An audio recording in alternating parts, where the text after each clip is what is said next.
आज जो आपने ये जो देवलिया देखी थी, हाँ जी, अपने भाषा में उसको देवलिया कहते हैं। ठीक है जी, जो सती प्रथा के टाइम में ये सती होया करती थी। ठीक है जी, तो दूसरी बात में ये सती माता भी कहते हैं उसको। तो अब ये चीज़ विलुप्त हो गई। अब गवर्नमेंट ने भी सती प्रथा बंद कर दी है उसको। और जैसे पहले सती होया करती तो उसमें अपने जो धर्म स्थल है या जहाँ कहीं भी है पीपल के नीचे उसको लगा देते थे, उसकी पूजा किया करते थे सती माता के नाम से उसके। जो ये 26 मूर्ति है जितनी भी लगाई है, तो यहाँ भवन बना था।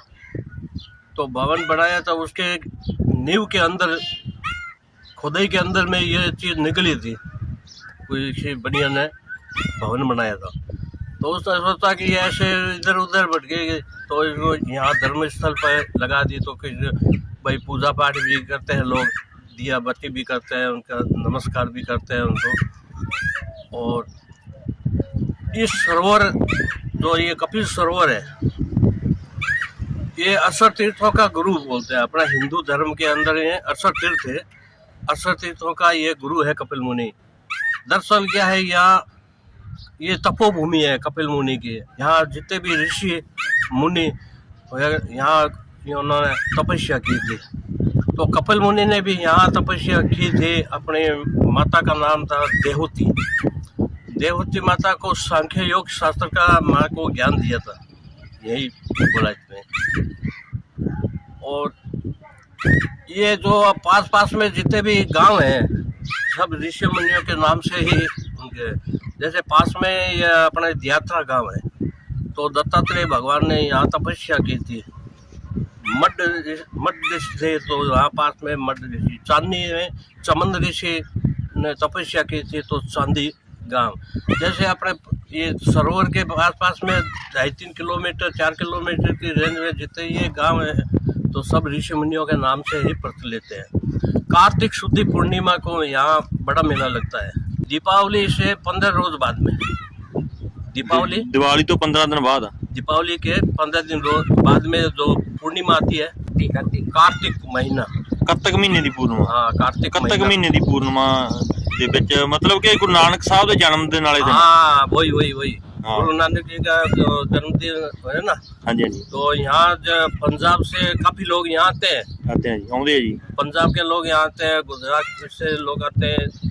और पास में ये जागीरी धाम है, वहाँ पे सारे जितने भी पंजाबी आते हैं वहाँ पे स्नान करते हैं, मत्था टेकते हैं। उनका ये मानना है कि गुरु नानक जी यहाँ पे आए थे, उन्होंने यहाँ स्नान किया था और कपिल मुनि का भी दर्शन किया। तो कार्तिक शुद्धि पूर्णिमा को सबसे ज़्यादा पंजाब से लोग आते हैं, सिख समुदाय के लोग यहाँ पे आते हैं। और यहाँ सिख समाज के लोग हैं तो यहाँ पे आते हैं। तो यहाँ भंडारा भी बहुत ज़बरदस्त करते हैं। तो यहाँ जितनी भी जनता आती है उनको अपने श्रद्धा से उनको भंडारा भी खिलाते हैं उनको। और भी लोग जो लोग आते हैं वो भंडारा भी करते हैं यहाँ पे। मेन चीज़ यहाँ कपिल मुनि का है, उनको अपने धर्मशास्त्र के अंदर में बिंदु सरोवर बोलते हैं। इस तीर्थ को क्या बोलते हैं? बिंदु सरोवर। बिंदु सरोवर। हाँ, तो ये जो मंथन हुआ था, समुद्र मंथन, तो उसमें एक बूंद यहाँ गिरी थी। ठीक है जी। इसलिए इस तीर्थ को बिंदु सरोवर नाम से प्रचलित है। यहाँ मोक्ष क्रिया का होता है। कोई भी जीव आत्मा को जीव होता है, जैसे अपने भाषा में बोलते हैं भूत प्रेत कैस, तो उनकी यहाँ श्योर गति होती है। ठीक है जी। मैं यहाँ का पंडित। ठीक है जी। मेरा नाम राधे व्यास। ठीक है जी। मेरा पिताजी का नाम भैरव नारायण व्यास। ठीक है जी। मेन काम यहाँ हमारा भस्मी विसर्जन का काम है। जो आदमी दाग देने के बाद में जो राख होती है, ठीक है, तो वो राख यहाँ लेके आते हैं और उनका हम ब्राह्मण कुल में है। अस्थियां जो प्रवाहित करते हैं। अस्थियां तो ले जाते हैं हरिद्वार। ठीक है जी। जो राख बचती है वो यहाँ पे लाते हैं। ठीक है जी। वो अपने हर बॉडी को जलाने के बाद में क्या है कि हड्डी और राख ही दो ही बचते हैं। ठीक है। तो हड्डी क्या है, कितने भी प्रयत्न कर लो, हड्डी उसका अस्तित्व कभी खत्म नहीं होता है। तो अपने अब जितने भी ब्राह्मण इसको मिलके उसका संशोधन किया था कि इस हड्डी का भी कुछ निर्माण किया जाए। तो गंगा जी में प्रवाहित करते हैं हड्डी, जो कठोर हड्डी होती है। तो गंगा जी में प्रवाहित करने के बाद में गंगा जी बहुत ज़्यादा प्रहार से तेज चलती है। तो बड़े बड़े बाटे भी है उनको, छोटे पबूड़ी बन जाते हैं, हाँ जी, हाँ जी। हड्डी भी उनको रगड़ रगड़ के के खत्म हो खत्म हो जाती है। जाती है। तो उनकी वो रेन का बन जाती है, हड्डी की, उनकी रेन का, तो हड्डी का अस्तित्व वहाँ पे खत्म हो जाता है। और भस्मी यहाँ पे डालते हैं तो ये पड़ा पानी है, तो इसमें 6 महीने अगर भस्मी इसके अंदर रह गई तो वो मिट्टी में तब्दील हो जाती है, मिट्टी बन जाती है उस भस्मी की। तो ऐसे करके वो अस्तित्व खत्म हो जाता है। और ये कहते हैं लोग यहाँ 52 घाट से ज़्यादा है। जैसे वो गुरुद्वारा है, गुरुद्वारे के पास में है ना, वो है 70 से ज़्यादा घाट है, 70 से ज़्यादा घाट है। जैसे हर घाट पे नंबर लिखा हुआ है। जैसे आप यहाँ खड़े हैं, यहाँ 1 नंबर घाट है, ये आप जिथे खड़े हैं 1 नंबर घाट है। ये 1 नंबर घाट है। ठीक है जी। और ये 2 नंबर घाट है। हर घाट पे नंबर अंकित है। और यहाँ मुसलमान लोग जो स्नान, तो उनका भी घाट एक अलग से बनाया हुआ है। ठीक है जी।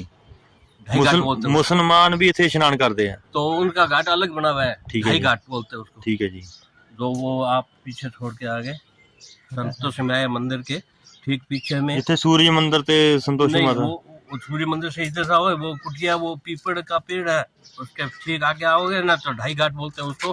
घाट में घाट, एक छोटा घाट ऐसा बना हुआ है। हाँ है, 2 एक उधर एक इधर ते विचकार दी छोटा जिहा रास्ता विच, हाँ हाँ एक बंदा ही जांदा ओदे विच सिर्फ। हाँ, बस बस। हाँ हाँ, ठीक ठीक ठीक। उसको बोलते हैं ढाई घाट बोलते हैं। ठीक, तो ठीक है, 2 पूरे हो गए ते एक अद्धा हो गया, 2.5 घाट। ढाई घाट ठीक बोलते हैं ठीक है उसको। और इस तीर्थ की बहुत बड़ी महिमा है। यहाँ तीर्थ की बहुत बड़ी महिमा है। और जैसे हम बीकानेर से यहाँ आते हैं ठीक है जी। ये पूजा पाठ करने के लिए, कि हमारा स्थान था 18 नंबर घाट। ठीक है जी। वो पीला हरा बोर्ड लगा हुआ, आप देखे होंगे वहाँ पे, छतड़ी घाट है। छतड़ी घाट हाँ, के जिथे वो गुंबद बनया पानी दे विच। नहीं, वो छतड़ी घाट के सामने दीवार पे एक हरा बोर्ड लगा हुआ है। ठीक है जी। चारों वर्णों का 60 वर्षों से ये कार्य सुचारू रूप से कार्य करता पंडित भैरू महाराज, बोला मेरा भी नंबर लिखा है राधे व्यास। तो यहाँ चारों वर्णों का मैं यहाँ पूजा करवाता हूँ। ठीक है। हरिद्वार में जाते हैं तो जाते हुए पंडा बैठे हैं वहाँ पे। और मैं कॉलेज में, हमारा पिताजी यह कार्य किए थे, यहाँ पे कोई पंडित सुचारू रूप से कार्य नहीं किया था। इतने हजारों वर्षों से भस्मिता आ रही है, तो यहाँ सुचारू रूप से नहीं, हम लोग यहाँ सुचारू रूप से उसको कार्य किया है कि कोई भी आदमी आवे, आस्था से जुड़ा ये काम है, तो उनको यहाँ विद्वान पंडित मिले, उनको आत्मा को शांति मिले कि नहीं हम भी यहाँ पहुँचे और ब्राह्मण से पूजा करवाई, तो उनको मन की संतुष्टि मिलती है। मतलब यहाँ इतना बड़ा तीर्थ है, तो यहाँ पे पंडित की आवश्यकता बहुत जरूरी है। यहाँ पे विद्वान पंडित, कोई आदमी दुखी है, आत्मा आती है, आदमी आता है और उनका यहाँ पे कोई ब्राह्मण नहीं मिलता, तो वो कोसता है अपना आप को कि भाई इतना बड़ा तीर्थ है, यहाँ पे कोई हमको बढ़िया ब्राह्मण नहीं मिला यहाँ पे। तो इस तीर्थ की क्या है कि महिमा भी हम लोग ही बढ़ाते हैं। साधु है, संत है, यहाँ के मंदिर के पुजारी है, लोगों की आस्था होती है कि नहीं यार पुष्कर क्यों चले जाए, मोक्ष क्रियाक्रम कर लीजिए। अपने कॉलेज भी नजदीक पास में है,